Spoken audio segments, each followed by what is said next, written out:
Olá, tudo bem? Me chamo Pablo Ricardo e todos os dias estou por aqui no YouTube trazendo vídeos importantes e relevantes sobre a geopolítica, sobre conflitos, mostrando sempre mapas, que é algo que eu gosto bastante, e sempre trago um editorial diário, né? E é exatamente esse. O fim está próximo. Pois é. Que fim é que eu me refiro? O fim do conflito, o fim da guerra? Isso é um pouco relativo a essa questão do que seria fim de tudo, né? Se você observar bem, esse conflito entre Ucrânia e Rússia, ele já é antigo, né?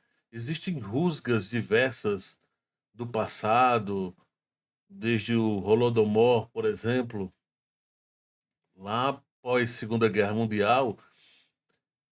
Com o passar do tempo, isso foi aumentando, já que a presença russa, no caso, na época soviética, era muito forte em território ucraniano, já que a Ucrânia sempre foi um celeiro importante da Europa, um celeiro de comida, um celeiro de mineração. E isso foi surgindo, houve a queda da União Soviética, e junto surgiu uma nova nação. E um detalhe importante disso tudo é que uma nação que foi construída teoricamente de forma muito artificial gerou muitos conflitos desde então, desde o início da década de 90, já que uma parte considerável do território ucraniano nós temos a presença de etnias russas, outras etnias, mas principalmente russa, e uma boa parte da população falando russo, mesmo aqueles que são de fato, digamos, ucranianos, podemos assim dizer, apesar que no final de tudo, tudo é rus, né, como eles dizem, mas são ucranianos, falam ucranianos, têm uma etnia mais próxima de ucraniano, fora os poloneses, os búlgaros, moldavos, tártaros e etc, etc. Mas o fato todo que existe é que desde então há sempre pequenas rusgas, conflitos entre eles. Mais a parte mais industrializada sempre foi o oeste, né? Tem sido mais o oeste, e o lado leste, a parte mais de agricultura, de mineração. E por sinal, uma parte de agricultura e mineração muito rica, muito importante para o país. E que com o passar do tempo foi se aprofundando, gerou exatamente o conflito do Donbass, que é uma parte de Luhansk, Donetsk, enfim. Por que eu estou trazendo esse contexto histórico? Para deixar claro para você que não é um conflito de 2022 como alguns pensam. Pensam erroneamente. Ah, é uma guerra, é um conflito que começou agora em 2022, mas não, ele é antigo. Esses países em guerra mesmo, Rússia e Ucrânia, estão lá desde o conflito do Donbass. Não estão em guerra desde 2022. Isso precisa estar claro. E aí o que que acontece? Com cada dia mais, os russos, você que é mais pró-Ucrânia, tudo bem, calma. Mesmo os russos avançando cada vez mais, alguns questionamentos vão se tornando bem mais real do tipo, ué, o que foi que houve com os russos? Pararam de avançar? O que está acontecendo? É proposital? Cansaram? Chegaram ao limite? Vai ter uma nova reviravolta? Que, por sinal, esse conflito teve muitas reviravoltas. Russos avançaram, cercaram, acreditaram no papo da OTAN e da Ucrânia, foram enganados e foram escorraçados de várias áreas de Kiev, de Kharkiv, de Kherson. Houve a famosa retirada de Kherson, como alguns britânicos chamam, a Dunkirk russa, né? Terminou sendo assim tal qual os britânicos na Segunda Guerra Mundial tiveram que ter uma fuga praticamente humilhante de Dunkirk para não perder os soldados. Perderam, mas perderam poucos. Tinha uma chance de perder tudo. Tem filme e tudo mais sobre isso. Assim aconteceu lá em Kherson. né? Então, depois houve um avanço ucraniano, depois as coisas foram se equiparando, e aí os russos reviraram, deram a volta por cima, e aí você sabe todo o contexto, final de 2024, né? Final de 2023, o ano todo de 2024, avanço russo, atropelo russo, e chegamos aqui numa estabilização lenta, cada vez mais estável o fronte. Em meio a tudo isso, surge, detalhe, quando eu digo avanço lento, há avanços e guerras, né, confrontos terríveis, batalhas fortes. E em meio a tudo isso, nós temos o furacão Trump, que começa exatamente em meio a tudo isso, a todo esse contexto. E fala que vai acabar no dia seguinte, depois diz que são 100 dias.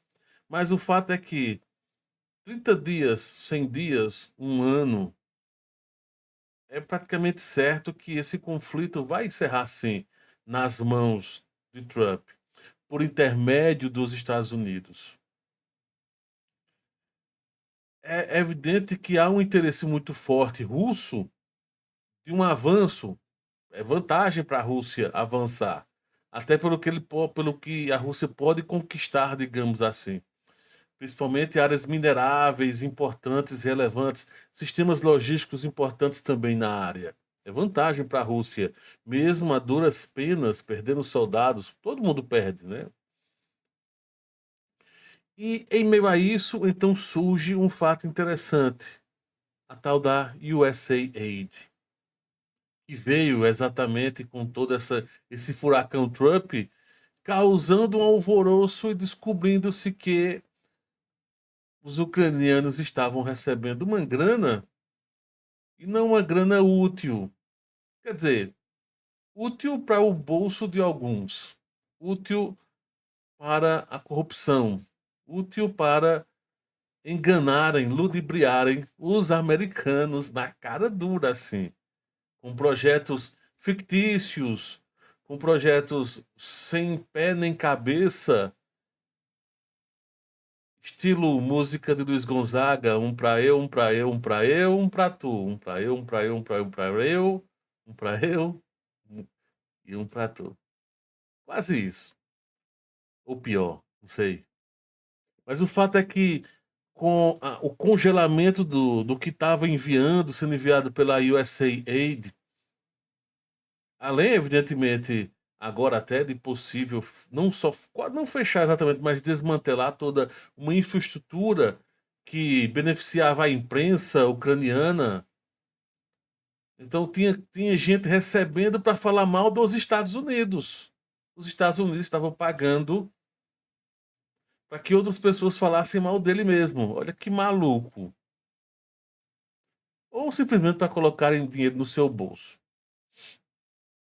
Então, essa situação também foi importante. Parte desse dinheiro da USAID, uma parte dela sim era usada como projetos sérios e tudo mais. Eu não estou dizendo que não tinha, mas assim, a grosso modo, o principal já era. E para piorar a situação, digamos, para a Ucrânia nesse sentido, há muitos indícios, eu não tenho provas, mas indícios claros, provas no sentido de que as provas vão ser o que Trump e demais estão falando. Até Zelensky, que é extremamente falastrão, exagerado, né, fica mentindo em alguns momentos e omitindo em outros. De tanto ele repetir, né, histórias, enfim. As negociações de paz caminham simplesmente entre Estados Unidos e Rússia. Enquanto eu preparava aqui, hoje, 9 de fevereiro de 2025, preparava um pouco mais cedo para montar aqui, scriptar o que eu vou falar. Descobri, por exemplo, que Peskov meio que já soltou, né, o ministro, um dos intermediários russos, dando a entender que sim, que provavelmente Putin e Trump já conversaram. Trump já deixou claro que provavelmente isso ocorreu já, esses de ontem para hoje, antes de ontem. Isso um pouco antes de Zelensky vir para a Casa Branca. Inclusive, é uma preocupação gigante de Zelensky vir o mais rápido possível para poder vir negociar. Tem toda essa questão agora de Ah, tudo bem, Trump, eu aceito liberar as terras raras da Ucrânia para os Estados Unidos. Está aqui o mapa, bem solícito e etc, etc. Parou até de falar de dinheiro, né? Tava reclamando bastante que tinha enviado não sei quanto, descobriram mais mentiras dele. Quando foram fazer os cálculos, olha, nem 100 bilhões, nem 100 milhões, melhor dizendo, foi enviado. Foram enviados. Foram 80, algo do tipo 87 milhões, outra parte foi União Europeia. Não tem, não chega a esses valores estrondosos e absurdos que Zelensky está dizendo que recebeu e que sumiu o dinheiro. Não existe isso. Já provaram, inclusive, ele teve que mudar de papo, mudou de conversa. Falastrão, me costumo dizer aqui. Então, essa negociação caminha basicamente entre Estados Unidos e Rússia e já vão só notificar, olha, tá aqui a notificação, eis o que vai ocorrer. Então esse fim cada vez vai ficando mais próximo e vai sendo cada vez mais claro de que vai ser de acordo com aquilo que Rússia e Estados Unidos querem. E que a Ucrânia é apenas uma peça desse tabuleiro. Uma peça que vai ser loteada de certa forma, uma parte estilo Síria, que eu já falei outras vezes, uma parte da Rússia, uma parte americana, outra parte de alguns países da União Europeia, talvez França se interesse pelo que está acontecendo lá. A Alemanha não está com muito interesse, não está com tanto apetite assim de fazer parte de um pós conflito, né? Uma estabilização da área, os alemães não estão se mostrando muito animados. Os britânicos, mesma coisa, tá? Fazem um barulho. Espanha faz barulho, mas né, não quer papo, não, mas não vamos mandar tropa. Portugal faz barulho, não, mas não vamos mandar tropa, nem podemos aumentar a ajuda. Normal, né? E aí a situação militar ucraniana, vamos juntando as peças. Aí vem o fator da situação militar ucraniana que vai ficando cada vez mais difícil, né? Muitas baixas, muitas deserções em grande escala, confusão geral no fronte. Deu teoricamente a aparência de estar um pouco melhor recente, quando da Drapat, né, o general lá de uma região específica lá de Pokrovsk, assumiu. É aquela história quando mudam um técnico, o time começa a jogar um pouquinho melhor. Foi mais ou menos isso que aconteceu. Então, o fato é que, junto a todas essas peças, o que é que tá se prevendo? Sim, o fim do conflito, sim, com Trump, com Rússia e Estados Unidos definindo o caminho e o futuro da Ucrânia e o futuro de Zelensky. Isso aí é bem confuso. Será que Zelensky não vai virar um ditador parecido com o que aconteceu, né? Outros ditadores ocorreram, por exemplo, Bashar al-Assad teve que sair foragido do seu país e supostamente está na Rússia. Nem sabemos de fato se está na Rússia ou não, porque não tem nenhuma prova de vida dele. Supostamente na Rússia, né? Com Zelensky, o que será que vai acontecer? Será que ele vai permanecer no país? Ele vai realmente disputar uma eleição ou vão refutar ele? Vai ser Zaluzny mesmo? Vai ser um civil? Vai ser ninguém? Vai, no final das contas, vai ser um civil? Muitas peças dessas vão ser importantes desse quebra-cabeça para o que vai se tornar a Ucrânia, tá? Essa guerra diplomática, tem alguns que já esperam que comecem a ocorrer muito no pós. O cessar-fogo já está certo, isso vai acontecer. Mas todas as mediações de como é que vai se dar, isso vai demorar um pouco. De como é que vão ser as regras, de como é que vai funcionar. Mas o fato é que sim, o fim está próximo. Pode ser que esse seja um dos muitos motivos pelo qual o fronte tenha dado uma reduzida, não sei, já que a Rússia está na porta de Dnipropetrovsk, um oblast extremamente importante e relevante, talvez para as negociações com aquilo que os americanos desejam. Pode ser que já seja um indício do tipo, olha, americanos, nós russos estamos fazendo nossa parte, estamos segurando, nem avançando, nem retraindo, no limite. Agora vocês vão ter que cumprir com a parte de vocês. Não sei se é isso. Vamos ver cenas do próximo capítulo. Vamos tentar entender tudo isso. E você, o que é que acha? Me diz aí. Comenta aqui, deixa nos comentários o que é que você acha de toda essa situação. O fim está próximo, beleza. Isso aqui é comum, já a realidade está quase todo mundo. Mas o que será que vai acontecer? O que é que vai acontecer com a Ucrânia? Diz aí para mim.